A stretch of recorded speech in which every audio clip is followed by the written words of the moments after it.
Well, welcome back from lunch. Hope everybody had a nice lunch. I'm going to turn it over to Noreen Fuller, who's going to moderate the next session. Thank you, Judy, and welcome back to everyone. Good afternoon. Welcome to our second session of the day.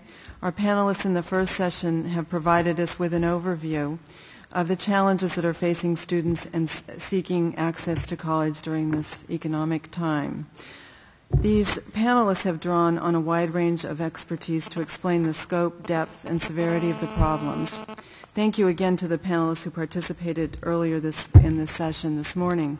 Your thoughts have provided us with some substantial context for understanding the issues which will frame our discussion in this session. This session will focus on steps higher education must take to ensure access and success for low and moderate income students during this period of economic uncertainty. The panelists who join us today include a wide range of experts who will discuss what actions are being taken at the federal, state, and institutional levels, as well as within the private sector, to address these issues. We will also discuss whether additional steps are needed to maintain college access and success for low and moderate income students. I have the honor of introducing our panelists, and we will then return the floor to our facilitator, Don Heller, who will open up the discussion. Starting with the panelist to my left, closest to me is Mr. David Gregory, Vice Chancellor for Administration and Facilities Development for the Tennessee Board of Regents, where he is responsible for overseeing capital outlay and maintenance projects and also serves as the board's legislative liaison on Capitol Hill. On his left is Ms. Sarita Brown, President of Excellencia in Education, a nonprofit organization in Washington, D.C. that aims to accelerate higher education success for Latino students by promoting policies and practices that support their academic achievement. At the end of the table, we have Mr. Patrick Callan, President of the National Center for Public Policy and Higher Education, which promotes state and national policies to increase student access and achievement in higher education. Directly across from Pat is Ms. Deanne Lunan. She's Director of the Student Loan Borrower Assistance Project at the National Consumer Law Center. This assistance project seeks to increase public understanding of student lending issues and identify policy solutions to increase college access, reduce student loan debt burden, and make loan repayment more manageable. Next to Deanne is Dr. Richard Rhoda, Executive Director of the Tennessee Higher Education Commission, which seeks to promote college access for Tennessee residents and coordinates and supports the efforts of post-secondary institutions in Tennessee. To the left of Rich is the Honorable Hazel O'Leary, President of Fisk University, a private, historically black institution here in Nashville. Fisk was founded in 1866 with the stated mission of providing a quality liberal arts education without regard to race. A recent National Science Foundation study revealed that Fisk alumni earned more doctoral degrees in the natural sciences than African American graduates from any other college or university in the nation. President O'Leary also served in the Clinton administration as the U.S. Secretary of Energy from 1993 to 1997. And to complete our panel, Dr. Phil Day, President and CEO of the National Association of Student Financial Aid Administrators, NASFA. This is an organization that represents more than 12,000 financial aid administrators and works to promote increased funding for the effective delivery of financial aid assistance to students in need. As in session one, Dr. Heller will facilitate Don and will lead the discussion. As in session one, Donald Heller will facilitate, Don will lead the discussion, and then open up to questions from our members, followed by questions from the audience. If an audience member does have a question, please use the index cards that were provided in your packets. As in the first session, a member of the advisory committee staff will collect the cards. Additional index cards may be available in the lobby. And before I turn over the floor to Don, I'd like to remind the panelists to use your microphones, and you must hold the press button and each time that you speak. Okay, Don, I'd like to turn it over to you. Thank you. Thank you, Noreen. For those of you who are here this morning, we had a very spirited and interesting discussion about all of the challenges facing higher education given the current economic conditions and uncertainty. And this panel has the opportunity to tell us in 90 minutes what all the solutions to those problems are. So I look forward to hearing all of those. A couple of years ago, the advisory committee issued a report called Mortgaging Our Future, which looked at the challenges to college access facing particularly low-income and moderate-income students and their families. And the report issued a series of 6 recommendations, 4 of which I think are particularly relevant given our discussion this morning. So what I'm going to do is just read those very quickly, the 4 recommendations. And as you're going to hear, these are fairly broad. So I will start us off by asking any of our panels if these sort of prompt any specific ideas they have for the federal government, state governments, higher education institutions, or the private sector, as well as students and their families, to try to cope with and address some of the challenges. So here are the 4 recommendations that Mortgaging Our Future came up with. First, reinvigorate the Access and Persistence Partnership to increase need-based aid from all sources. Second, restrain increases in the price of college and offset increases with need-based student aid. Third, moderate the trend at all levels toward merit-based aid and the increasing reliance on loans. And fourth, reduce financial barriers to transfer from 2-year to 4-year institutions. Now, since this report came out, we all know we've been dealing with the student loan and credit crunch crisis, so that wasn't covered in the report. So if you have solutions that can help students and families and institutions deal with that current problem we're facing, we're interested in hearing that also. So let me throw it out there and ask if any of our panelists would like to start by talking about potential solutions to follow up on these recommendations from Mortgaging Our Future. And again, I will reiterate what I said in this morning, that I will reserve the right to cold call on people if I think you have an expertise on a particular question.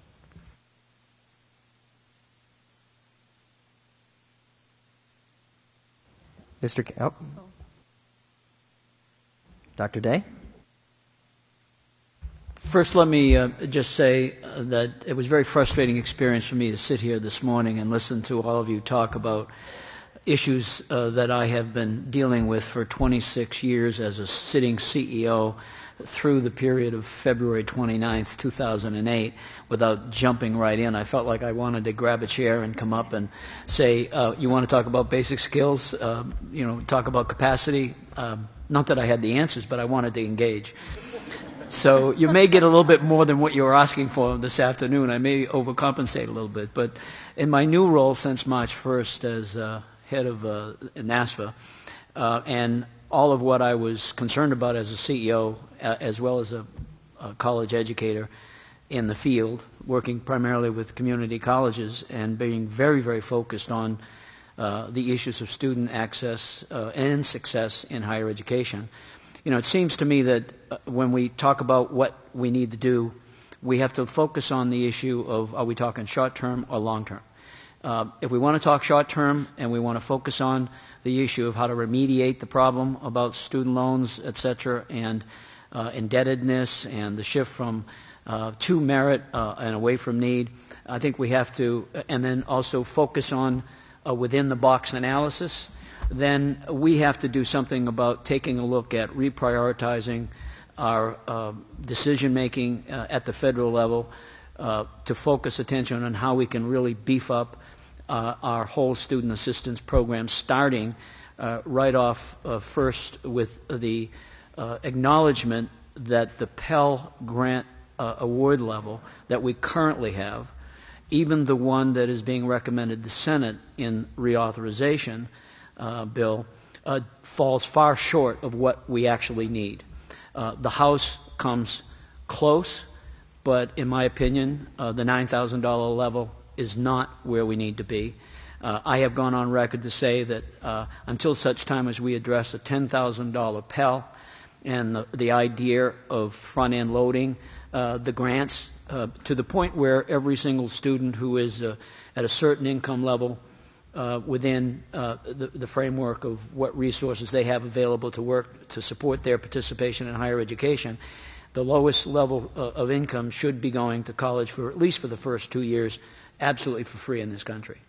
And I see it as an extension of our commitment to a compulsory commitment that we've made for K-12. I'm not saying the first 2 years have to be K-12, but our funding and support of low-income students in higher education for the first 2 years should be, we should recognize that is should be much more of a commitment that we should be making than what we are currently doing right now with the Pell program. And then I also believe that we've got to recognize and address the issues of the campus-based programs, the college work-study, the Perkins Loan Program, and the SEOG. Those are critical elements. Those are all grants, with the exception of Perkins. But the reality is that those are the issues that we need to address right up front if we're serious about getting students through at least that part of the pipeline where they would not have to necessarily be burdened with a yoke around their neck that it spells the four-letter word of debt, and if not more debt. Because as long as that yoke is there, the challenge for them to stay focused, to stay motivated, and to experience the type of success that we need to have them experience in the first 2 years of their, or even 1 year of their college engagement, we all will fall far short if we don't get them at least to that point. And once we do get them to that point, the issue of access and persistence takes care of itself. So I would say right off, and I would certainly add to that later on in the discussion, that we really need to revamp the current structure for grants that we have as a part of the core program of Title IV and then we can talk a little bit more about what we need to do down the road to help augment that through loans. Let me turn to President O'Leary and Dr. Rhoda as a leader of a campus and a SHIO respectively. Is a large increase, let's call it roughly a doubling in the maximum Pell Grant, for example, a necessary solution to this problem, and is it a sufficient solution to this problem in and of itself? Excuse me, can you hold down your push the button? I knew and I would. I said voice-activated mics is what we need around here. But then we'd probably all be talking over each other. Here is the point for a place like Fisk, and I'm going to set a context and I'll try to do it quickly. 91% of the students at Fisk University are receiving some kind of financial aid for tuition and other fees. The average grade point for an entering freshman at Fisk this coming August is 3.36. So these are extremely bright youngsters who are talented. The other thing I need to tell you is over 51% of them are Pell qualified. And when I go through our research and try and understand what would be necessary in all of the funding buckets which have just been described, I'm first wanting to say to you that easily 70% of this 91% population on some kind of financial resource receives institutional grants and awards. First, the bulk of them for people with scholarships. There's a modest amount for what we call university aid, and this takes care of the youngsters who had too good a time that year and slipped below 2.2 and maybe come up with a 3.2 and maybe comes up with a 3.0 or below.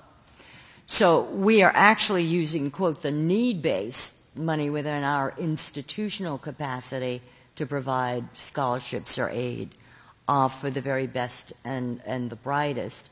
And I've already told you that that would be the majority of the students. Most poignant to me, especially at this time, is that if you look at that class of students, each one of them requires some loan of last resort, which means that every youngster of the 91% is leaving Fisk with a lot of debt, and then in this time of financial crisis, we understand that they may not meet the standards for private sector loan. This is especially true with respect to our international students, and we say we're all going global, so our 9% of international students are highly at risk, and quite frankly, I hate to lose them because when I look at the group of them, their grade point average is 3.78. And while we're a school that gives no sports scholarships, the soccer coach, the track coach would tell you that that's not a good thing. We need to revamp this entire system, and if there were one thing that I thought the government ought to be advocating for with very little muscle to get it done, is to ensure that the necessary standards for the privately placed loans does not crush so much a family, because when you start to look at financial indicators for credit worthiness, these parents especially don't meet those criteria. If they did, we wouldn't have this need for the 91%. And so I'm almost thinking, because this is a day I get to play someone outside of government and I'm allowed to be irrational, that perhaps there should be a second set of loans for low-income students that could be stepped away from the private sector. 2 weeks ago, we started running through these statistics, and the largest loan of a student at Fisk using third-party loans is $40,000. Most of our parents come to us with an annual income of less than 30. This makes no sense. I'm done. Thank you for the opportunity. Thank you. Dr. Rhoda, if we could convince Congress to have a large increase along with, I imagine, either an Obama or McCain administration at some point in the not-too-distant future of a large increase in Pell Grants, what kind of impact would that have on the access challenges? Right. Well, that would be wonderful if that could happen. Again, from a state perspective, our state, the Pell is the base of the need-based program. And let me go ahead and add on to where a state comes in, because I think we can't look to the feds to completely do that. States, as we've shown, the emphasis has gone away from need-based, and it's time to return to that now. But I think it's important that it build upon the Pell. The state programs, let me just use Tennessee as an example. In fact, Dr. Presnell spoke to it this morning.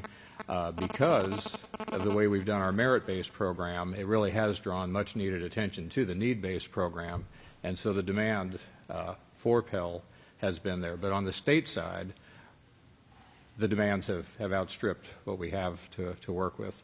So we serve 20,000 students, Tennesseans, through our need-based program, and that's wonderful, but there are another 60,000 who are eligible that we just cannot fund. And the way our state need-based program is set up, when the dollars are exhausted, the dollars are exhausted. So it's, that needs some adjustment there. But where I think clearly it would help a state like Tennessee, statistically an undereducated state, educational attainment, for all the reasons we discussed this morning, just needs to be increased. The need-based program that serves students in the public sector, private sector, and proprietary sector, it's part-time, full-time, no age requirement coming right out of high school, returning, far more democratic in that sense, and that's the direction we all need to go. Thank you. Others want to weigh in on, besides a nice hefty increase in Pell Grants, and other solutions that we could consider? And I also want to build on what Dr. Rhoda said about the notion of partnership. I think most of us would agree that there needs to be a notion of partnership between the federal government, state government, institutions, as well as students and their families, and I'll throw in there the private sector also. So if you have any ideas on ways that we can strengthen that partnership so that all of those parties can come in and play a better role for ensuring access, we'd love to hear them. Mr. Cowan.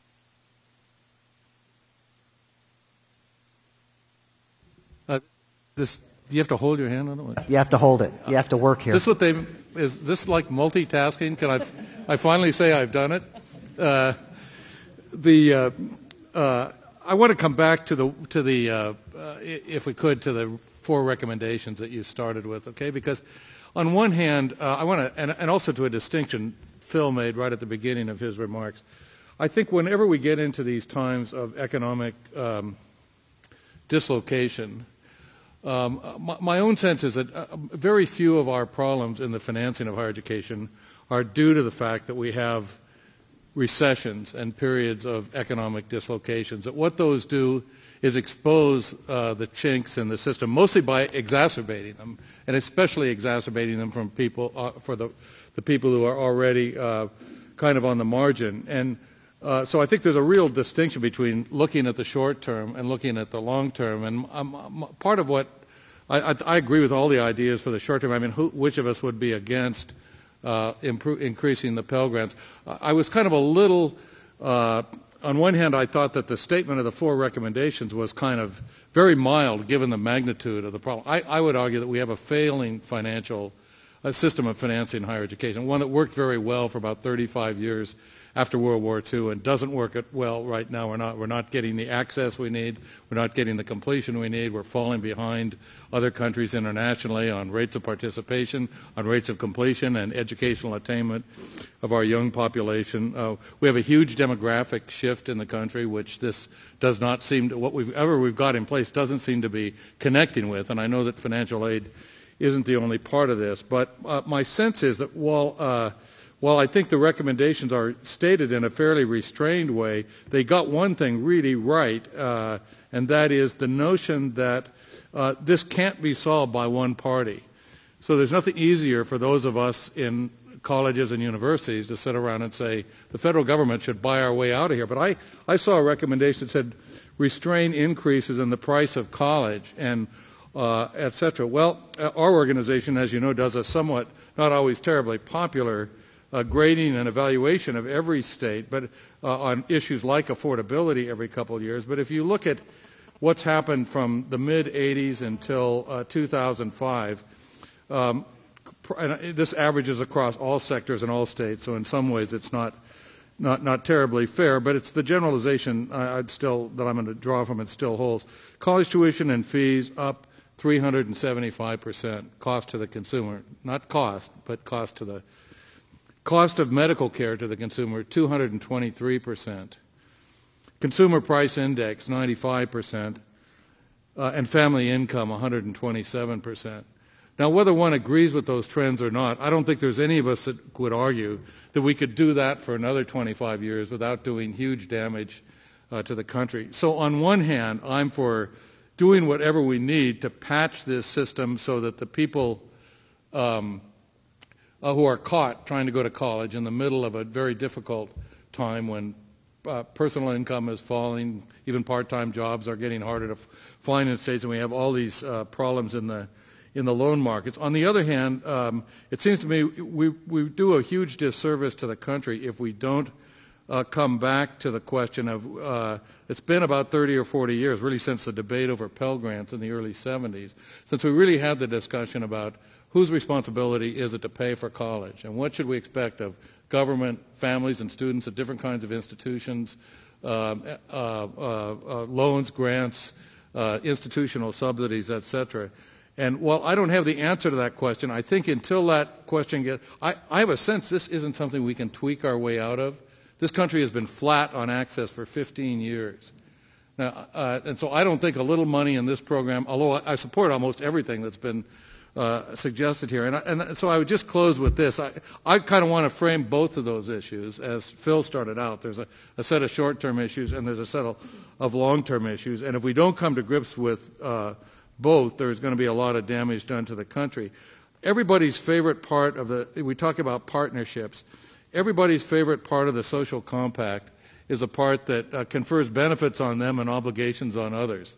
So if you're a college, you want government to solve the problem. If you're government, you want colleges to solve the problem. If you're students, you're waiting for someone to do something so that we're not making it harder every year for people in this country to go to college, and especially people at the low end of the income distribution and people who are on the first generation side of the demographic shifts that are taking place. Yeah. Pat, you made a obviously pretty strong comment about that the system is pretty much broken. And so if you could redo it, what would be the major components of that? And what would that, so what would that look like, and how would it address the different populations? I think, Clyde, this is a problem that sort of goes beyond student financial aid. I mean, I think what we really have to do is decide in this country and in this state how many people we need with post-secondary credentials of various kinds, certificates, degrees, etc. I think then we have to look at the populations that getting to that level would cause us to. It looks like in most states now from the analysis we've done that we will not even replace the baby boom population. That's the best, not only the biggest, but the best educated group that we ever had in this country. And as they move through, in order to replace them, we'd have to get higher percentages of the groups that followed, just because there were so many of them. Now, I don't know what the labor market is going to demand. I think all the stuff that was said this morning was right about more college, but I don't know anyone that, again, would want to argue that it would be a good thing for the country for us to fall behind the previous generation and the rest of the world at this particular point in history. So I think we have to start out with something other than, finances, like governance, is sort of a means to an end. And I worked, as some of you know, fairly closely with the Spellings Commission, and the chairman of our board, Jim Hunt, was a member. And one of the arguments I lost with the chairman was that I thought we should set some goals. And I think we have no metric against to measure how well we're doing. And I think at a lot of, especially the open access institutions in the country, I just had a chance to look because of something I was writing at California, and we're right now in the community colleges somewhere between 120 and 200,000 short of the enrollments we projected in the mid-'90s. Now, that can't be because of birth rates or anything, the things that you usually guess wrong about. We knew how many students were in the... So we have, I think, come out with some pretty effective, quiet ways of, I don't mean to make this sound conspiratorial, but of suppressing access among the least, not only educationally, but politically enfranchised groups. And I think the only way to fix that is to really look hard at, who does Tennessee need to educate? What will it cost to do that? And then how will we allocate that cost?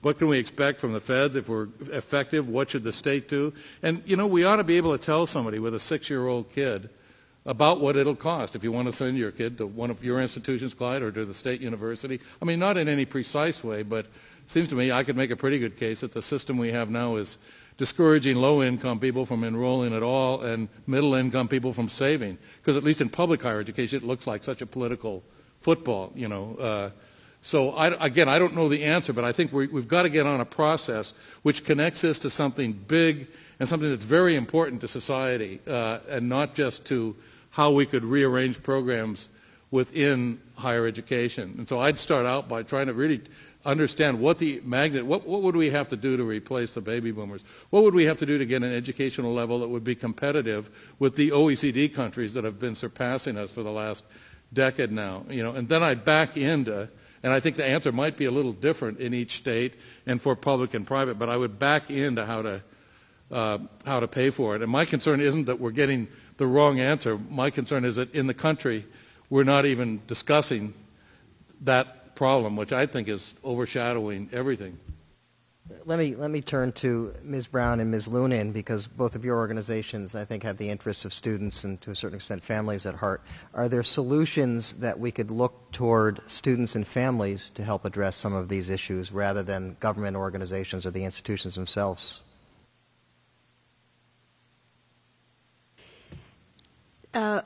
Yes, and I think that the amendment to that is that whereas Phil talked about short-term versus long-term, I'll add a different perspective, spheres of influence. I think that everything that has been said so far we would agree with, but when answering your question, we situate our energies and work in the places where we think we can have an immediate impact and begin to build solutions. So as it relates to families, absolutely. We are in the end stage of a project that is looking at this whole question of capacity and affordability in higher education for Latino students. And not surprisingly, one of the areas we focused on is this whole question of what we call service providers. What kinds of information is currently available, because there's lots, and how well is it delivered, and how well does it meet the informational needs of the constituency we seek to serve, which is Latino families, but within that, more specifically, first-generation low income. That's where there's a profound gap. Most of the information that is currently available for first-time college goers is pitched in a way that assumes that the user knows a great deal more than they do. Not that they're anything but smart and energetic, but they're just first time. And so there's a lot about the process of strategy that goes into most middle class homes' breakfast conversation about how you, to use that word, game higher education. I mean, where do you apply and how do you apply and all the rest of it. That's not available. But the other thing, since I am talking and since Pat was so broad in his approach, and I won't take us too far away, he'll still be able to be there, is this whole question, though, of how we're framing the issue. Because in much of the same way that Pat was just talking very broadly, and the dissonance between the level of action and direct policy and the need, here, and I feel the same way when we look at demographics, because for 30 years we've been predicting the growth of the Latino community, the trend lines for Latinos, and here we are, and now where everybody's acting as if this is a great surprise and they don't quite understand it and what's going on. So I think that, to tie this up with a bow, the sphere of influence aspect of it is that the issue is that we need all of us at every moment that we are presented with to say that there is an utter mismatch between the way as a country we approach the pathway to higher education and what most students and families have to navigate. We say in every policy circle that I move in that human capital is the pathway to the future. And yet, when it comes to how we grow our own human capital, regardless of the demography, we are not being wise about it, we are not investing in it, and the aspects of financial aid are one pathway in that. Thank you. I want to now expand the vision as we rethink things. And I want to thank you, Patrick, because as you began to talk about the need and looking at the absence of people in the next generation to cover all of the many jobs, some technical, some service that is required. No reform of the higher education system alone will solve this problem. This problem begins before elementary school. So if we are looking at policies with respect to education, we've got to look at all of it. The people who show up at any one of these universities, whether somebody's talked at the table about how to get in, and the parents have learned how to fill out FAFSA. And by the way, I know some college professors who don't know how to do that without help. But the reality is we're not getting enough people in our pool because they have failed earlier, some of them in what I used to call grammar school. So as we begin to look at this issue of where we will have the skilled workforce, we can't start by looking at college and university or two-year educational institutions alone. Thank you, President O'Leary. Ms. Lunan? Thanks. Got the hand and the coordination here. I bring sort of a different perspective to this, so I'll focus on that, which is we work with borrowers who've gotten into trouble, primarily, for a whole variety of reasons. So the question about, I have an idea for a partnership and how we can all work together to deal with that issue, and the student and family role, which was your question, is definitely part of it. But and what you were discussing, information and all that. But I think sometimes we overemphasize that point because for almost everybody I see, it wouldn't really have mattered if they'd gotten better information and education. I'm speaking about the loan, they're going to be borrowing. And that's either A, because something unexpected happened to them. They made a good choice in the sense of they actually got a good product, but all the things that happen in life to just about all of us at one point or another, hit them hard, a family separation, a disability, whatever. Or the product that they got at the beginning was so toxic, I call them toxic products, and so bad that there was nothing they could have done to have made it with that product. And I'm talking mainly about the alternative loans or the private loans we talk about with those. And I see the worst of those. And there's just no way people can succeed. The average person is going to ever be able to repay, the worst of those products. So for a sort of larger perspective, which is what we're talking about, I agree with the general recommendations. I think in the short term, as we're sort of separating the short term and long term here, there are going to be loans, at least for a while. I think we all sort of have to accept that reality, and I think most of us probably do. And what I'm troubled about often in these discussions is we don't focus enough on the making better products. And and there's a partnership we all have a role in that. And when I say making better products, I mean for the life of the loan. I don't just mean, lower interest rates. I mean better servicing, having a way out for people who, really, a safety net basically for people who really run into trouble, the kind of safety net that exists for every other type of credit just about, but doesn't for student loans, or doesn't for the most part. And I think when we talk about it, we think of a sort of back-end versus front-end problems, and I think people disconnect. Sometimes we focus a lot on the front end in terms of the access, getting people in, which is, into college, which is tremendously important. I see people on the back end, they've been in, something went wrong, and they're not able to repay, and we all realize this, we recognize this in theory, they're connected, of course they're connected. I appreciate all the work everyone does on the front end.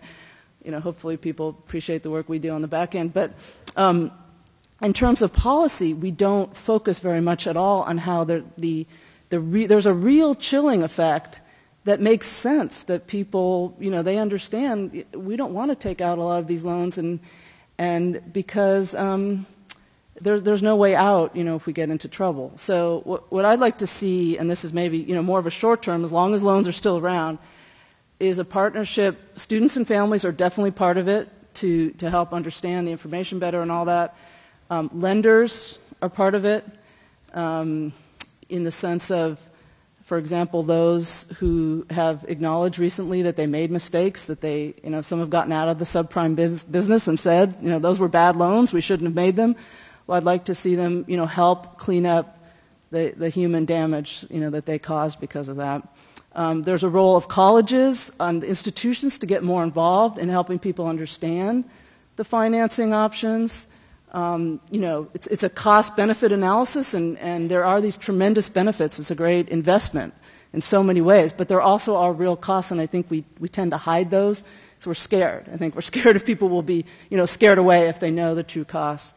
And the government, obviously, there's a role not just in terms of funding, but hopefully on a policy level to actually regulate the products better so that they really are better products. Let me turn to you, Mr. Gregory, since you work in an organization that represents, I think, 46 public universities and community colleges here in Tennessee. What kinds of solutions can we look to from state systems and states in general to try to address these challenges for students? Thank you. Thinking back on what Pat said, you got a couple of choices.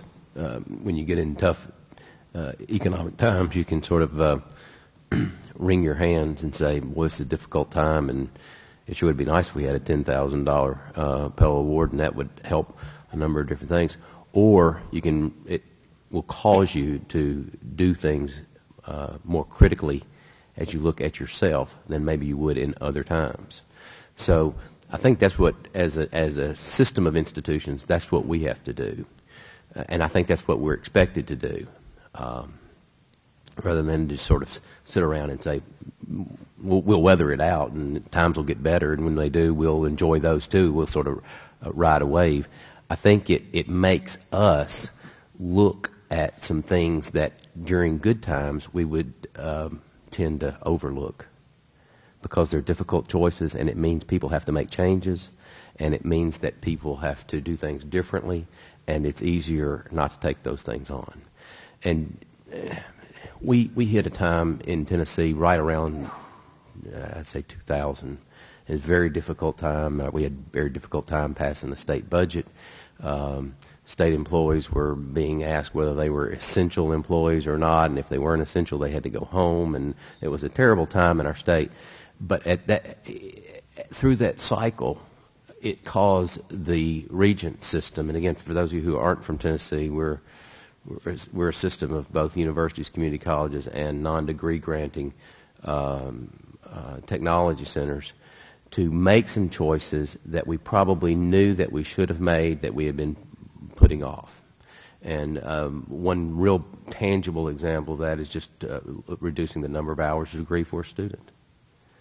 And we took a very hard look at our programs. We'd had degree creep in many of our programs, and students were taking upwards of in the 130s, close to 140 hours for a degree. We brought all of those programs back to 120 that we reasonably could, that the accrediting agency didn't require something beyond that. And I would tell you it has worked well for us.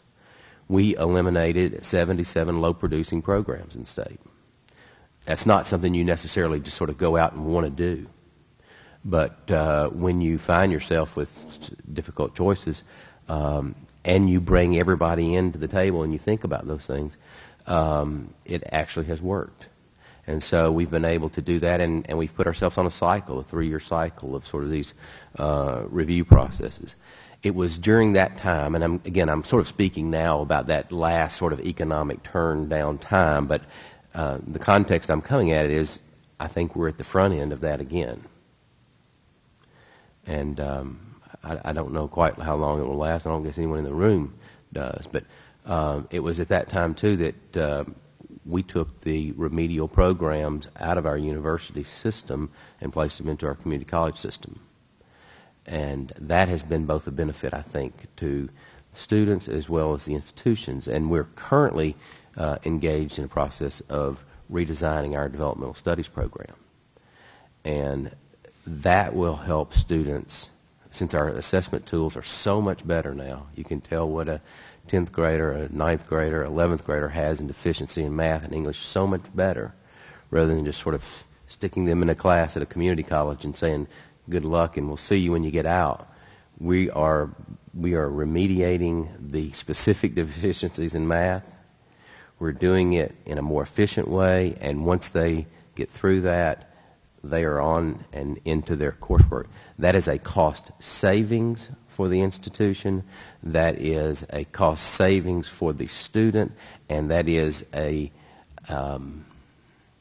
confidence builder, if you would, for that institution. So I guess to answer your question, I hope as a state we won't sit around and just sort of say, let's see if we can weather the storm. Let's see if we can do some things that are different that will prove to our partners that we're accountable for what it is we're doing. Let me open it up to members of the advisory committee and see if you have questions for the panel or suggestions of your own that you'd like to share with us. There are actually a number of different directions I'd like to go with this. But we'll do one at a time, and we'll share the love and pass it around here a little bit as well. But, I'm struck, Pat, I think I liked what you said in terms of reframing how we approach the issue. I think that that's a very critical thing. And it will look different, I think, at each state. Each state will take a look at those issues and I think may come to different conclusions. And it's very, very possible that it could work within the current financial aid matrix, possibly. And the states have then the ability to control their own financial aid mix in order to address some of those issues. One thing I do want to say, and make sure that I don't believe loans are bad. I believe excessive debt is bad. So there is a place for loans to play in all this. I think there's no doubt about it. And I think that we need to, like we identified this morning, we do need to make sure that we look at solutions to address the structural problem that we're facing with our current loan programs. But again, I want to make sure that it's not necessarily saying that, boy, all these loans are bad, that are out there. And I'm not necessarily hearing that from everyone, but nevertheless, I think, Dan, you have some good ideas possibly about what we might do from a product standpoint in terms of not only the end of the loan, but also, during the life of the loan. And take a look at that. So that's a bit of a comment. I'm interested, David, in your comments on the institutional perspective outside of the student aid, but operationally what we can do very differently. Some things, and it was cited in briefing paper for the panelists who got to see it. On the private college sector side, there's the Coalition for College Cost Savings, which is a group of 15 states that have pulled together and trying to take ways to press down purchasing costs. So there's that going on. That happens at the state level. It's happening at the national level. It's not necessarily resulting in lower tuition, however, but it's resulting in higher capacity at the institutional level to increase service. And we got that balance to keep in terms of your consumer expectations on your campuses. I mean, if you go to one campus and they have state-of-the-art facilities and you're trying to choose between it and another institution that has less state-of-the-art facilities, all of a sudden you lose a little bit in the consumer marketing standpoint. But there's more that needs to be done there. I agree with you. I think more needs to be done collaboratively, not only among privates, among publics, but among all of us together to press costs down, to increase efficiency. And interested in any ideas that any of you might have related to those type of collaborative ideas, if you have some. Pat?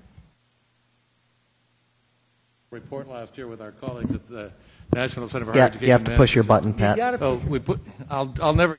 Right. We can hear you, but the people out there in cyberspace can't hear you if you don't push. We put out a report last year with our colleagues at the National Center for Higher Education Management Systems that the Lumina Foundation supported called Good Policy, Good Practice. And we tried to identify, the traditional notion is that there's this sort of iron triangle, access, cost, and quality, and you can't make progress in one without hurting the other, that it's sort of a zero-sum game.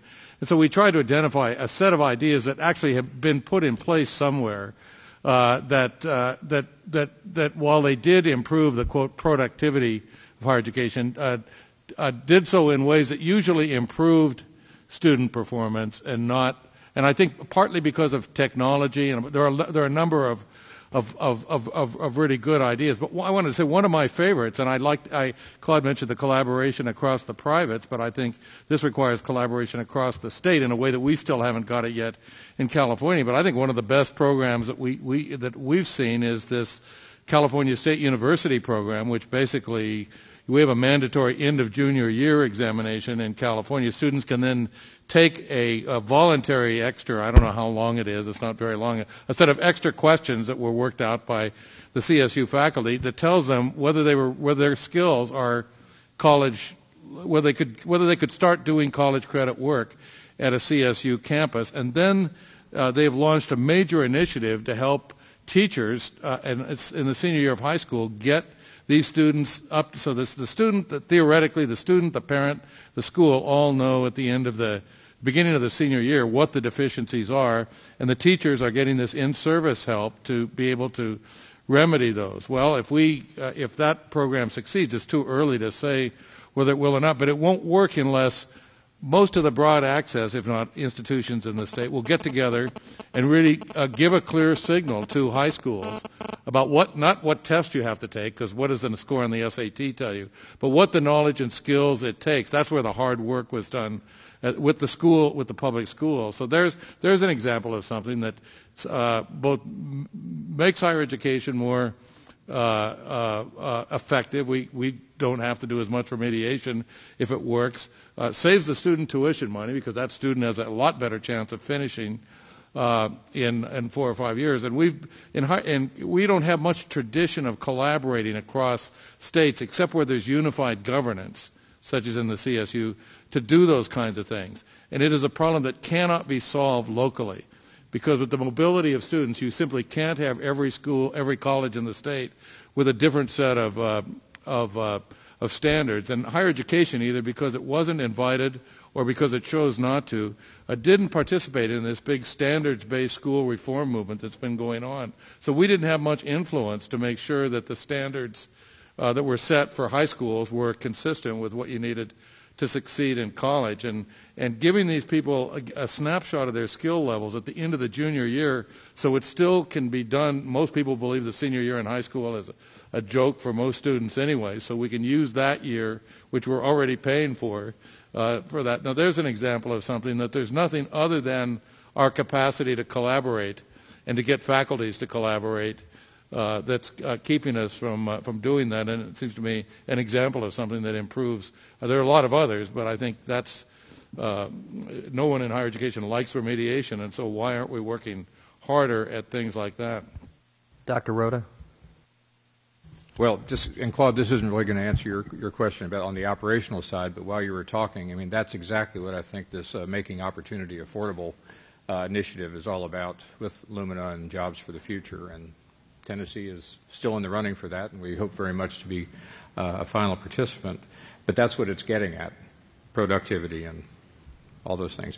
But one thing, just as far as the collaboration and trying to kill as many birds with one stone, and maybe this has been going on elsewhere for a long time, but for us it's new. But it's the whole notion of looking at dual enrollment as a way of accelerating students through the pipeline and using financial aid as a lever on that. And that's now a provision of our lottery scholarship program. Has nothing to do with merit, that component whatsoever. And we've just seen, David, I'm going to look, or Claude, we've gone from like 3,000 students to 5,000 to 8,000, projected now to 10,000, and a new dimension now of using online program for that. Again, it's all paid for with the lottery scholarship, and in that sense, we're still in that growth period of the lottery where there are dollars available. At some point, that will end, but that's now going to be institutionalized, and we're really optimistic about that. Dr. Day? Sure, go ahead, Pat. Something like the California State University's program, and you said for those students who show at the end of the junior year that they're ready to do college work, that's what they'll do for the rest of the time they're in high school, and that would kind of mesh with Rich's model. And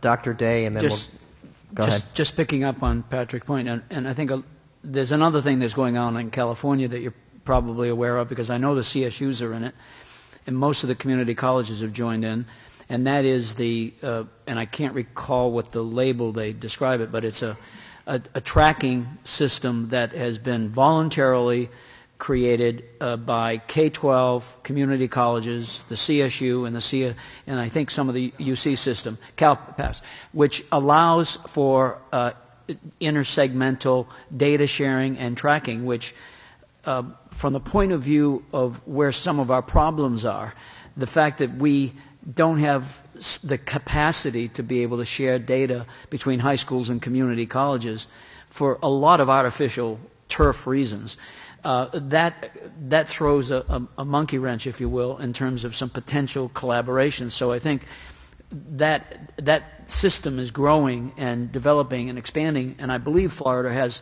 something similar to that already.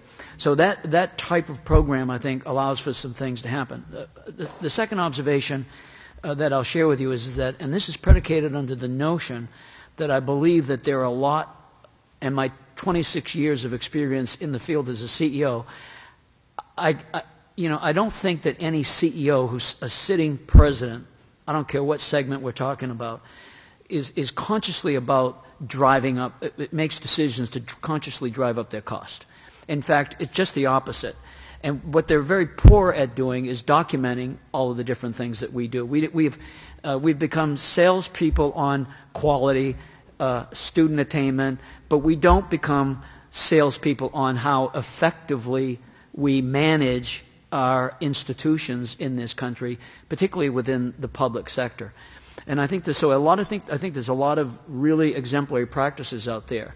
One of the ways to get at this, and this will probably, cause me to get untold amounts of grief in my email, but when you take a look at the accreditation standards, there's always a standard in there that relates to finances. David knows this well. And from an institutional perspective, if you take a look at the critical questions there, you get these questions like, does the institution have a plan? Is the plan connected to the budget?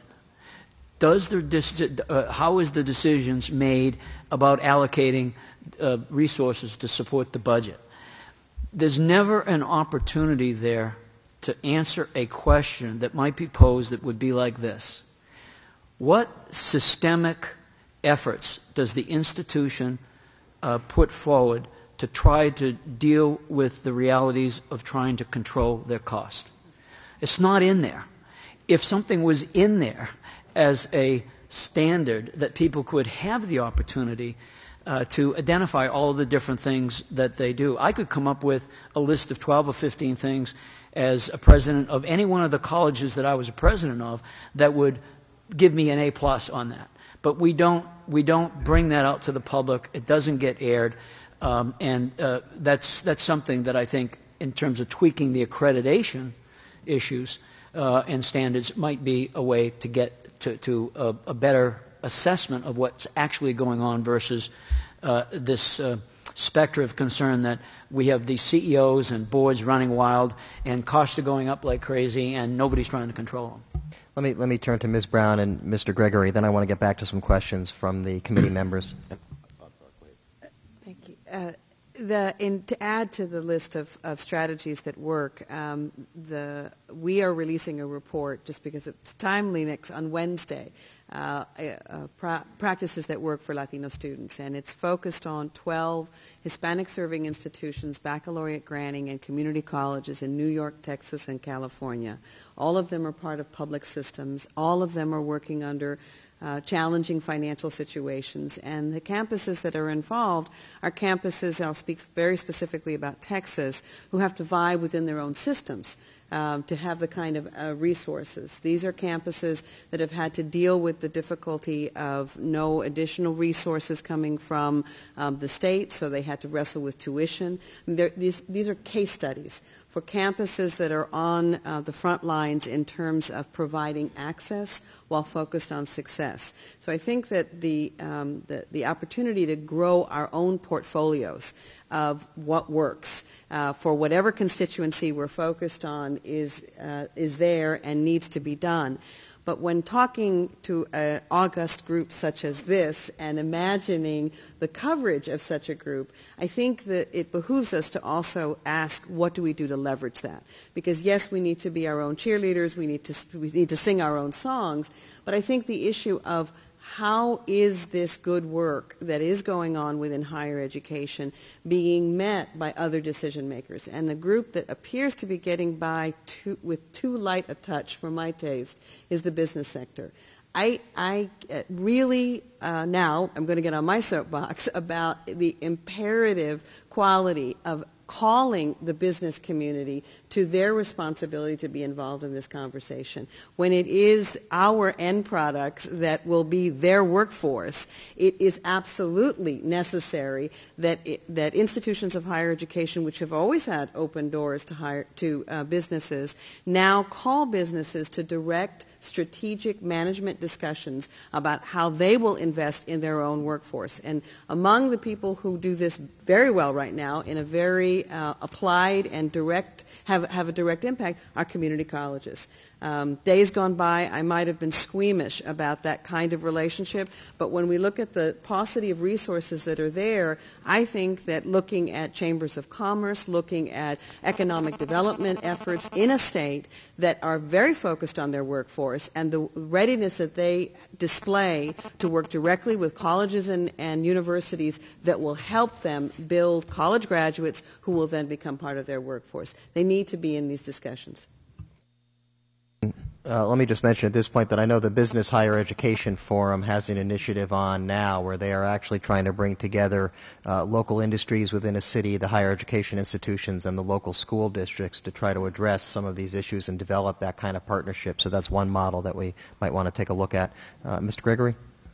I'll make this brief, Don, but I wouldn't speak about dual enrollment, but Rich sort of beat me to the punch. But I want to make a comment on what Pat said about the CSU experience. One other element to that is when the student completes the 11th grade, the CSU chancellor sends a letter to the parent. And so that parent or student gets a letter saying that they are either college ready or they are deficient. And that's another element that I think need not be overlooked when you look at that experience. It's important, I think. Ms. Fuller, you've been very patient, I know.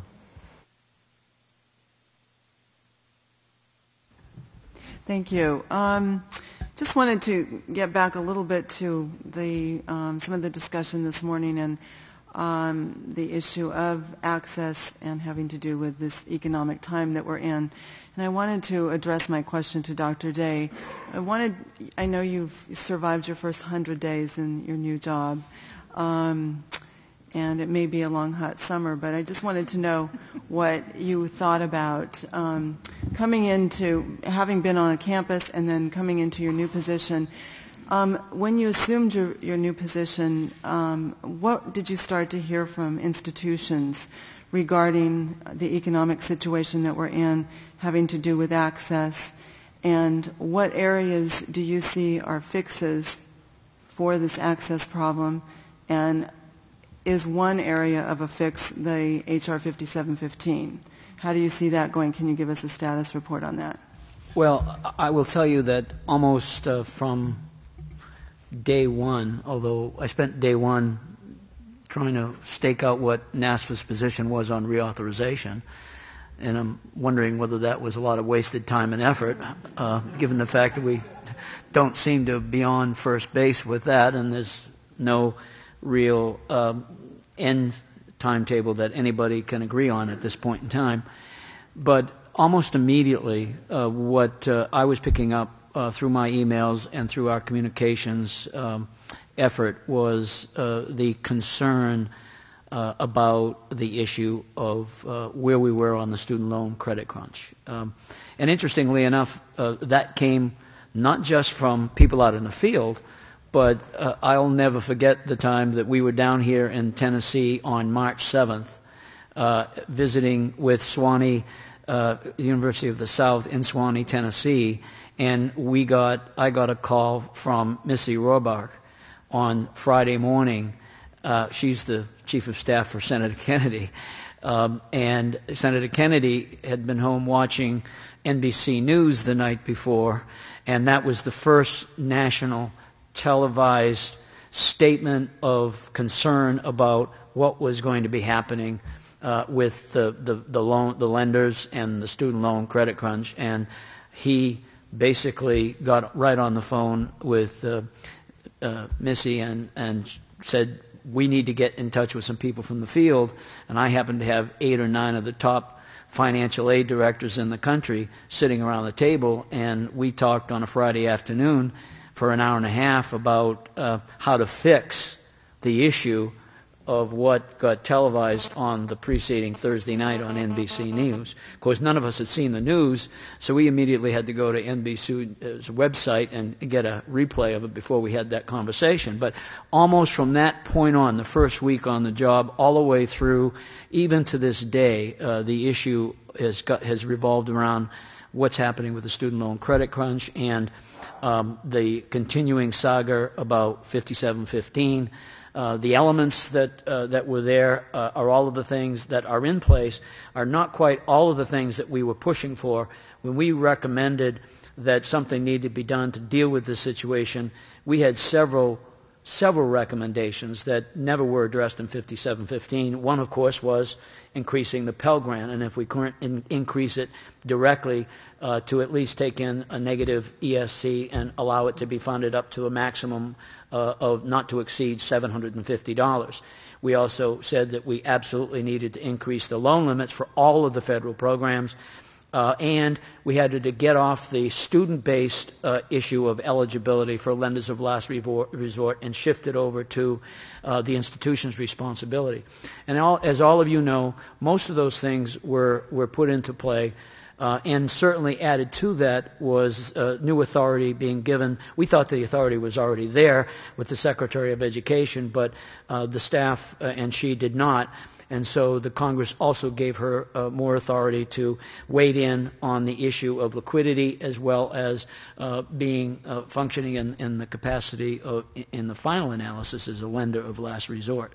So I think Brett Leaf hit it on the head this morning. I think as far as what we expected to get out of 5715, we've gotten about 75 to 80% of the loaf. There are still some issues that need to be factored in, and the most important of which, everybody is waiting for the shoe to drop on the terms sheet information that's going to be put out in regards to what exactly are going to be the financial conditions and terms that relate to the department, between the Department of Education and all of the folks that are out there that will be hopefully offloading some of their loans to them. And if those conditions do not, at a minimum, and I'm just telling you what I know here, and because I'm not, but if they're not at a minimum, keep the lenders in, we're still not, we still have a crisis on our hands, because that term sheet, if that term sheet is unrealistically draconian, let's say, in terms of extracting some additional pounds of flesh out of that lender community, they're going to go south, and we're not going to have them stepping up and following the commitment that they're prepared to make already. So we're waiting for that shoe to drop. We're hopeful, given how the Secretary has been so responsive. I think everybody is very, very impressed. And Dan, I'm not saying this just because you're sitting right directly across from me, but the reality is that everybody has been very, very positive about the way the department and particularly the Secretary has responded on this. She's gotten complimentary letters from the leadership of the Senate and the House, as well as from us. We're just waiting to see this last wrinkle and seeing how it works out. If it comes out fairly well, then I think we've averted a crisis for this year. But we have to go back again. We're just dealing with a short-term fix here. If nothing else happens, and given the terms and conditions that are associated with 5715, some of those things are supposed to sunset as of June 30, 2009. So we're going to be reliving this experience next year unless something is done between now and then to address it both in a more longer-term fix than a short-term Band-Aid. But I want to go back to Patrick's analysis and tie it also into Sarita's observations. We really do need to look at this in terms of the long term, because if all we're going to be doing is patching this wounded animal out every year, I mean, it's just not going to work, and it's not going to be responsive to the changing conditions, the changing marketplace, the changing demographics that we need to have. We need to have a financial aid program that works within the current context, not something that is a vestige of the way things were in the 1980s and 1990s. As somebody said this morning, Tennessee, North Carolina are different states than they were in 1990. And we haven't acknowledged that in our policy making, our policy deliberations, and our ability to be able to change the systems that we've got in play. So I think that what we've got to do is to back into this issue. We've got to learn to connect the dots between workforce development and training, economic development and training, economic development and global competitiveness at the national and state level, and try to figure out what is it that we need to have in place that gets us there. And if that, and I believe, by the way, that it is going to be a combination of a major emphasis on grants and a continued reliance on loans. And I didn't mean to suggest when I came out of the box and said, let's go for a $10,000 Pell, that excluded, because a $10,000 Pell in terms of the cost of education is not going to get you from one point to another. So you're going to have a complement of resources which all add up to making access work. And where I focus on Sarita's comments about strategically focusing our efforts. Because the reality is, Harold Hodgkinson, who Patrick knows and most everybody knows, predicted a lot of this stuff was going to happen in 1988. And as Sarita said, surprise, his prophecy, we're now dealing with that reality. But we haven't made any adjustments to it. Thank you. So, Mr. Jones.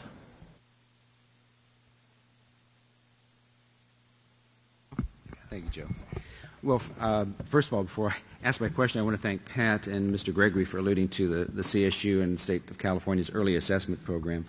What Pat forgot to mention, both he and another gentleman, Michael Kirst, used to take me to task directly because of the alignment issue.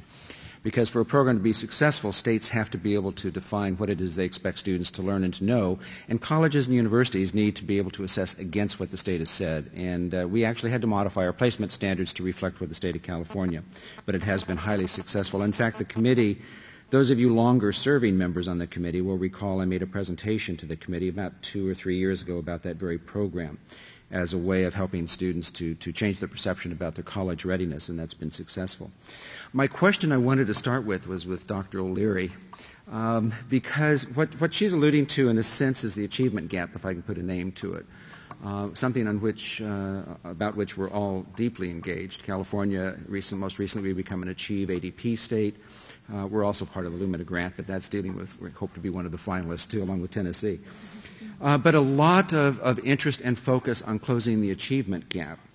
Many, I will say selfishly, a lot of the programs at the CSU, Chancellor Reed, my boss, has been figured in Secretary Spelling's reports more than once on some of these successful programs of helping low-income and underserved communities become college ready. But the question as it relates to financial aid to Dr. O'Leary and others on the panel, as we become more successful in terms of closing that achievement gap and enfranchising more students, and providing access to higher education, whether it be community college, 2-year, 4-year, or entry into the workforce. Most of us believe that the skill sets are equally the same, regardless of what the student chooses to do. We just want the student to have the choice. How then are we going to effectively finance and provide those opportunities for students? We do see this bulge kind of coming up through. The population hasn't increased significantly, but as you increase and improve and close that achievement gap, and you enable more students to meet college admission requirements and prepare them to be more successful, we're seeing significant increases in California in the number of college-ready African-American students, Latino students, and others as a direct result in a lot of the activities in which California has been engaged, not the least of which is the federal Gear Up program.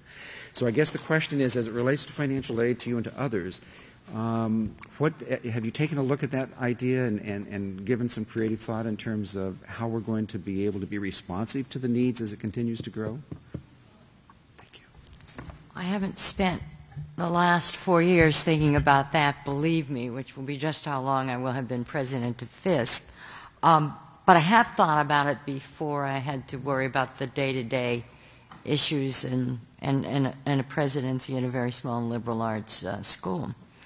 These things are apparent to me without the in-depth study as a background from these last 4 years. And that is that as a nation we have no greater obligation, which is why I raised the issue about starting in grammar school, than to provide stimulation and capability for every student who might earn an advanced degree. It's a given. And for those of us who've had the opportunity to work with and work outside of the United States, it becomes very clear, at least to me, again, not because I've studied, but as an anecdotal exposure, that the rigor of the academic exercise in many schools, most especially recently third world schools, requires that these youngsters succeed. And I know we want to argue that we don't hear about those who don't because they're thrown off the sides, and we finally get the report about those who have done well, and they're now competing either in India or they're at a school like mine, making the very best possible grades. So it occurs to me that as we are planning for the long term, then surely we must, as we prepare even more students to be clamoring at the door, we must contemplate the cost for that. Because again, obviously I can't keep a job, but as a person who's worked in the private sector a great deal as well, I understand that we need every individual. And so that brings us right back to this issue of, I think did you raise it, Sarita? What does the private sector, where are they in this partnership? And I will tell you, they're crawling all over our campuses because they want our students to think of their companies as the right place to go into the world of work. And so part of that relief has got to come not just from tax base, but people who are invested in a future with all of our youngsters. And then finally I would say, and I get to say it in Peabody, Vanderbilt, The other alternative, of course, is to let all of these youngsters go to the wealthiest schools in the nation who can afford to buy them all. Now, we'll miss many opportunities for diversity of experience and exposure, but you understand that that too well could happen. Yeah. I know other committee members have questions, but I want to have an opportunity to get to some of the questions from the audience because there are some very good ones, so I'll ask the committee members to hold off for a second. But let me start with this one. This morning, transfer between 2- and 4-year institutions was mentioned. What can be done to help with the financial barriers to students trying to transfer from a community college to a 4-year institution? Let me just mention that, for example, Virginia, a couple of years ago, there was a proposal to have community college students who completed a 2-year degree attend a 4-year public institution in the state, but only pay community college tuition for those 2 years. The legislature scaled that back to a much less lucrative grant program, but that was, I think, one innovative idea of trying to encourage more transfer from 2-year to 4-year institutions and take advantage of a lower cost education in the first 2 years. So any of the panelists have any ideas of things we could do on the financial side to try to encourage transfer?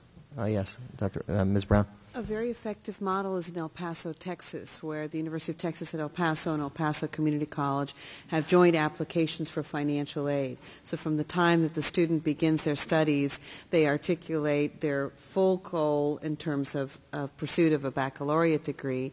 They navigate the process in whatever portion of it that they pursue at El Paso Community College. Because EPCC is very wise about it helps to get a degree no matter where you eventually complete it, that even if they transfer and go on to UTEP before they get their associate's degree, once they've completed all the necessary coursework to have gotten an associate degree, EPCC will give it to them, and then they'll continue on. Administratively, it cuts the costs of all of this in half, and because the two campuses or two systems are pooling resources, they're able to maximize both in terms of the federal aid that the student receives, but then build in, particularly for students in STEM, rich experiences in laboratories working directly with faculty. Others on the panel have ideas? Yes, Dr. Day. A couple of issues. One is that this is, again, a classic example of how our systems, particularly post-secondary systems, have not kept up with changing times. You know, Cliff Edelman has done some analysis. It talks about the swirling effect. And I cite California. You know, in an immediate area of 25-plus miles, you've got maybe 3 community college districts. We talk a lot about the freeway flyers of faculty members who might teach in 2 or 3 of these community colleges who are part-time. Well, guess what, folks? The students are studying in 2 or 3 different institutions at the same time. So if you don't think that that presents a series of problems to admissions and registrar offices in the community colleges themselves and trying to reconcile and get their courses all in sync with each other, which prevents some intersegmental transfer within the community colleges, which later ends up haunting the students as they try to transfer within the system. So there are some, and if those students have to be on financial aid, that costs everybody some funds. The second observation I'll share with you is that in Cliff's analysis, what he's talking about primarily is the swirling effect that takes place within a state. Once a student goes beyond state boundaries and starts thinking of transfer, I can't even begin to tell you about the horror stories that exist because one state, which might have the best articulation system in the country, fails to recognize and values the credits that another student is bringing in from another institution, from another state that happens to also be fully accredited. So the issues of transfer from the point of view of finances and costs are not just about the issue of how we can ease the bills that they have to pay in terms of the tuitions and fees, and I like that model. I haven't heard of that example of carrying forward the tuition from a 2-year college all the way to the 4-year degree, and whether you achieve that by giving grants or what have you, it sounds like a winner to me. But I think the other issue is how many times you're going to pay for the credits that you've already paid for, because that issue is an expensive one in higher education. Let me get to another question. We had talked earlier this morning about the fact that Tennessee's education lottery program, which is a sort of, in a sense, a traditional merit aid program run by a state, but it also has a need supplement. Students with financial need get a $1,500 supplement if they qualify for the scholarship. So this person's question is, what else can be done to help lower income students within either state or institutional merit scholarship programs, since these are becoming so popular? And let me first turn to Dr. Rhoda to see if he has any ideas about that. What additional, as it relates to the... What else can be done to help low-income students in addition to what Tennessee has done within traditional, either institutional or state merit programs, since these are proving to be so popular? Well, I think this kind of directly or indirectly gets at that. But one thing that it's in other states we're aware of, but not in Tennessee, and actually Charlie Length got at this morning, are these early commitment programs that we've considered, whether it's our lottery scholarship or the lottery revenues or some other form, but getting into that where for low-income students, we use our Gear Up, Allison. That's where we're in 9 very rural counties in the state, and there's a lot more to it, but it's basically that early commitment program where students, by definition, low income, high risk, if you take the core curriculum or a designated curriculum and succeed satisfactorily and behave, by the time you are ready to graduate, a great part of your college education will be taken care of, and that's kind of, we have our hopes pinned on that right now. Anybody else have any ideas about ways to take merit scholarships and make them more effective for meeting the needs of students from lower income families? To me, Don, that it's a kind of the classic dilemma in the sense that we know that if we're interested in access and increasing participation and attainment rates in the country, merit scholarships are a very inefficient way of doing that. They may contribute in some ways. And so my sense is, I think, given what you were handed here, I think Tennessee has been remarkably constructive in trying to do as much as they can with that vehicle. But I can't believe at the end of the day that we can take, if the problem is as fundamental as I've suggested it has, that we can take these issues off the table of a program, because it seems like we've got to put everything on in the context of what Tennessee, if Tennessee can decide what it has to get done, or California in the next few years, and figure out which programs contribute to that and which ones don't. So I'm all for the direction they've taken, which I think they were sort of handed a bad program, and they've done everything they can to make it responsive to the real needs of the state.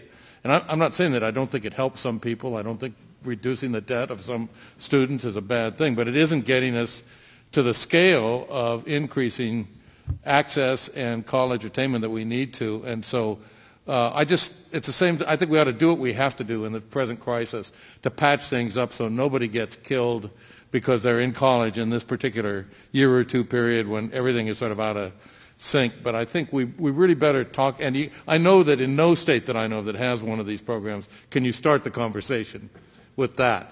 I think even the language we use to describe these things, as Charlie Length suggested this morning, is kind of poor. We conceded the merit issue, so those of us who are on the other side, which is not, after all, to give money to students who are not meritorious or don't deserve it, it's just to put money where it will have the greatest efficiency in terms of the public good.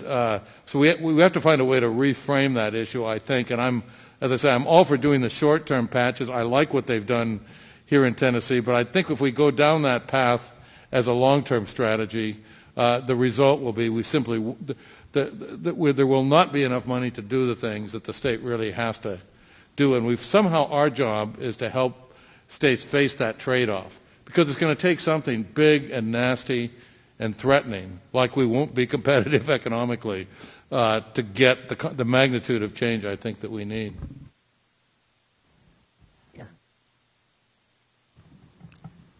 I'd like to, I wouldn't like to.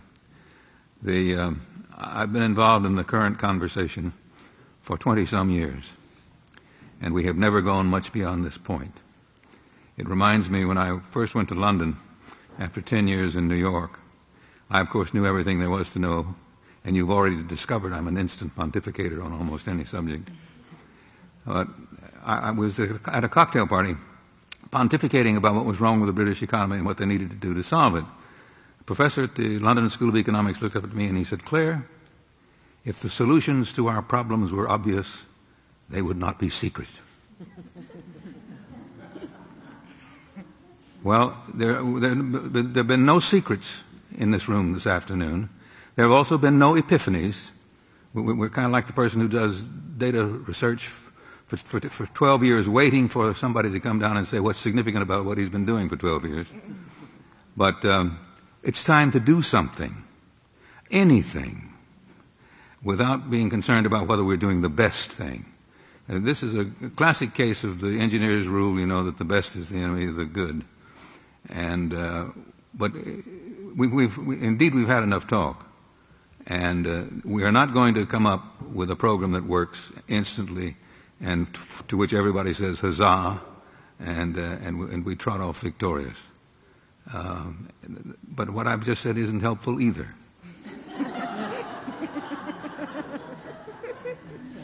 Thank you, Mr. Cotton. So back to square one. Let's do something. Yes, Ms. Brown.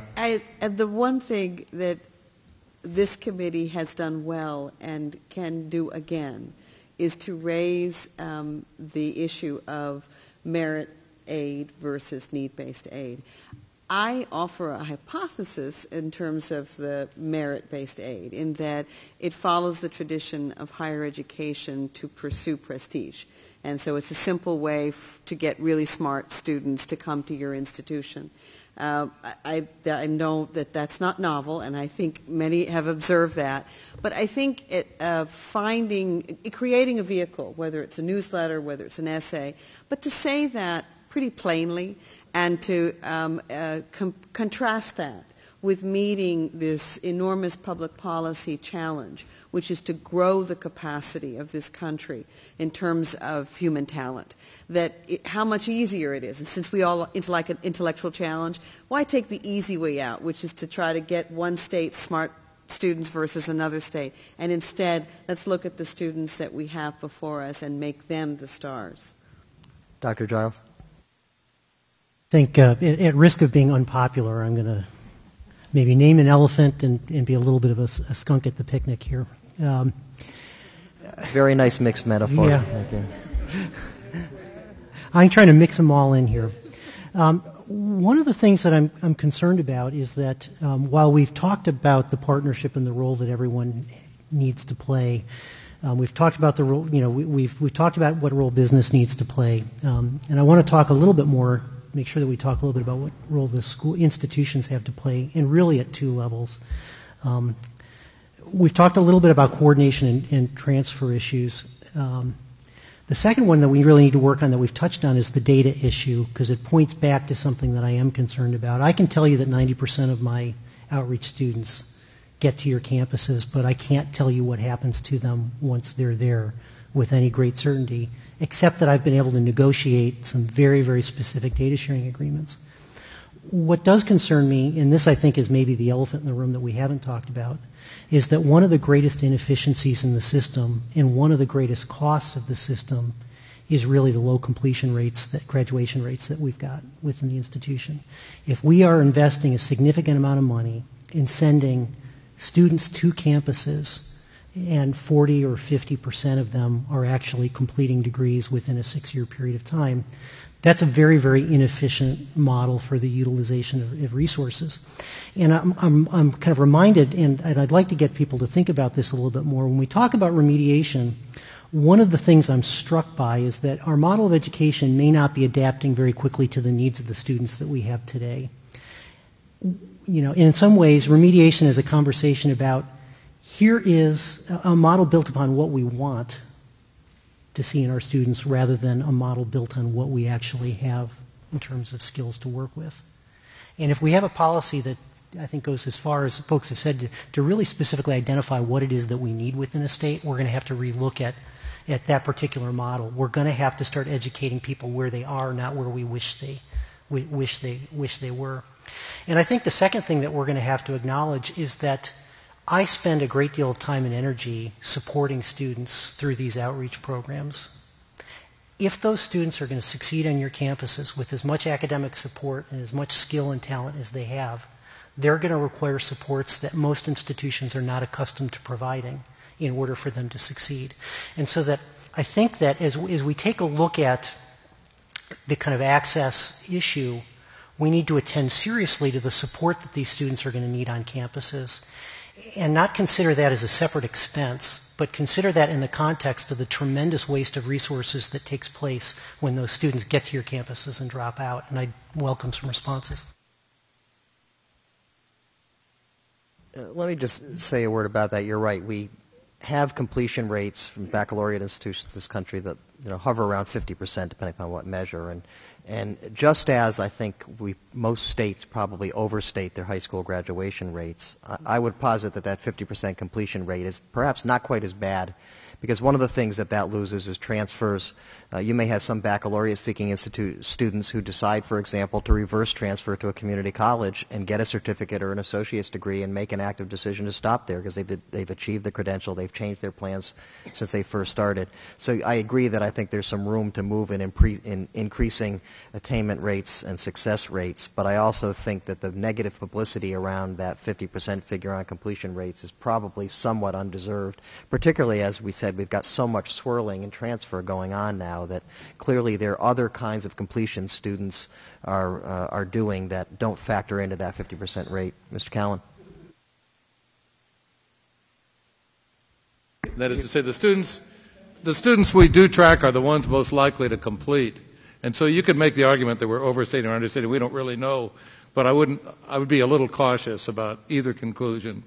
If we really knew what the cost of failure was, not so much the cost for an individual student, but how many courses and credit hours does it take us to get one associate degree or one baccalaureate degree? I think institutions that look cheap to us, community college and whatnot, would start to look very, very expensive. And maybe as part of the accreditation process or something else, we ought to do that analysis. But I guess I wanted to just make one last comment on this need-merit thing, and that is, it seems to me what we really need, Claire's comments got me thinking about this.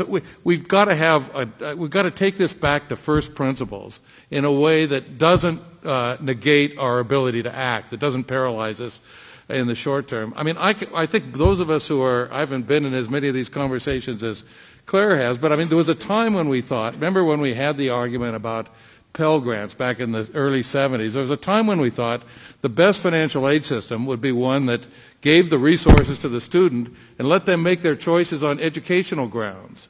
Well, now the kid down the street gets accepted to Harvard, and we run out and take a collection to see if we can bribe him to go to the state university, or the state gives him a merit scholarship.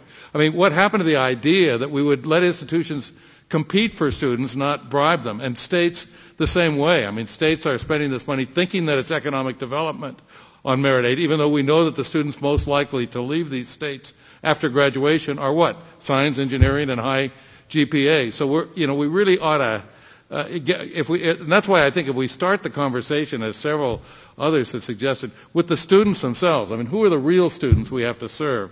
What are their demographics like? What are their lives like if they're taking courses on the internet, and one near their child care and one near their work and one at home? I mean, those of us who thought we were smart state planners got outsmarted by the consumers who figured out a way to make this system work for them instead of the way we designed it. But that does suggest a very fundamental look at student financial aid. I don't think there's any way the kind of what is basically an institution-based system is going to serve, sure, it'll still serve certain students, but it are going to serve students who are in that swirling pattern, who come in and out, even the students Don's talking about that reverse transfer and whatnot, sometimes with some delay. But it seems to me it's how do we get that discussion of first principles, but have it in a way so it's not some philosophical argument that negates our ability to act in a constructive way in the short and medium term. The other thing I would like to piggyback on in terms of following up on Dr. Giles's assessment or a question about the cost and remediation, et cetera, is that you have to look at it from two different perspectives. I always have said that, and we're joking ourselves if we think that operating a very strong remedial, developmental, or basic skills initiative is a low-cost proposition. it's a low-cost proposition if you say, well, this kid can't read, so let's get him in touch with a reading instructor, and maybe this one can't write, so let's put him in touch with. But the most successful programs provide a full complement and array of direct services and additional supplemental services, and financial aid is just one part of that puzzle. And I say that at City College, our attainment rate, graduation was 59%, one of the highest in the state community college system, and our transfer rate to the CSU and UC system was one of the highest in the state. But it still was under 60%. So we're at the top, but it still doesn't seem good enough. But okay, so let's ask ourselves the question: what happens, and how do you put a price tag on what it costs if we're not successful with that many students? What happens to them? That they're not going to go to CSU system. They're not going to go to the UC system. They're not going to go to some other place. If they fail at a community college or they fail at a career college or some other institution, there's no other place for them. And so they end up on the outside looking in, and those numbers boggle the mind in terms of what they cost us in terms of social, economic, healthcare, corrections, criminal justice, you name it, we pay for it. So, you have to look at it from both sides. Well, thank you. We have reached our appointed hour, and I suspect we could go on for quite a while talking about the possible solutions. And I should mention the audience members had some other good questions about possible solutions, but unfortunately we're about out of time. So I will turn it over now to the Vice Chairperson of the Advisory Committee, Dr. Presnell. Thank you, Don. You feel like you just stopped the tape right in the middle, somehow, or something like that. I want to thank everyone for coming, but especially I want to thank the panelists from this morning's session, this afternoon session, and Don Heller, Dr. Heller, for his facilitation. If you'd join me in giving them a round of applause.